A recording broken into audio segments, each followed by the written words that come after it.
I don't know, is she Indian or is she black? And it was the same old show. The divisiveness and the disrespect. America में राष्ट्रपति चुनाव में अब सिर्फ 2 सप्ताह ही बचे हैं और डेमोक्रेटिक पार्टी की उम्मीदवार कमला हैरिस को बड़ा झटका लगा है। पहली बार ताज़ा चुनावी सर्वे में रिपब्लिकन पार्टी के उम्मीदवार डोनाल्ड ट्रंप ने कमला हैरिस को पीछे छोड़ दिया। अमेरिका में 5 नवंबर को राष्ट्रपति चुनाव होने हैं। डिसीजन डेस्क हिल के ताज़ा सर्वे के मुताबिक राष्ट्रपति चुनाव में जीत के मामले में डोनाल्ड ट्रंप अब कमला हैरिस से 4% आगे निकल गए हैं। डोनाल्ड ट्रंप की जीत का अनुमान अब 52% है। वहीं कमला हैरिस के जीतने की संभावना अब सिर्फ 48% ही बची हुई है। डिसीजन डेस्क ने बताया कि ट्रंप भले ही अमेरिका के राष्ट्रपति चुनाव की दौड़ में कमला हैरिस से थोड़ा सा आगे निकल गए हैं, लेकिन अभी तक परिणाम साफ नहीं है। इस बार कौन राष्ट्रपति बनेगा, इसका फैसला अमेरिका के स्विंग स्टेट करेंगे। ट्रंप को विस्कॉन्सिन और मिशिगन में बढ़त मिलती दिख रही है। साथ ही एरिजोना, जॉर्जिया और उत्तरी कैरोलिना में ट्रंप की पहले से चली आ रही बढ़त बनी हुई है।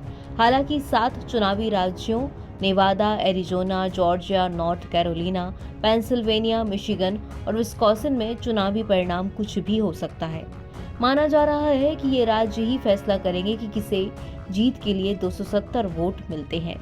ताज़ा अनुमानों के मुताबिक अभी ना तो ट्रंप और ना ही कमला हैरिस को साफ तौर से ये नंबर हासिल हैं।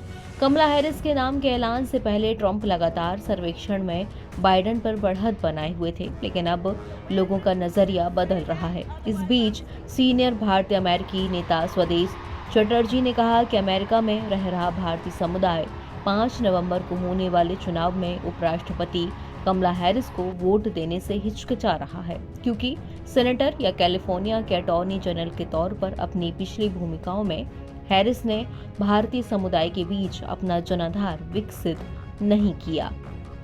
साल 2001 में पद्म भूषण से सम्मानित भारतीय समुदाय के डेमोक्रेटिक पार्टी से जुड़े नेता ने इंडियन अमेरिकन्स फॉर हैरिस नामक एक समूह बनाया, जो उपराष्ट्रपति के पक्ष में न सिर्फ कैलिफोर्निया में चुनाव प्रचार कर रहा है, बल्कि दूसरे राज्यों में भी उपराष्ट्रपति का समर्थन कर रहा है।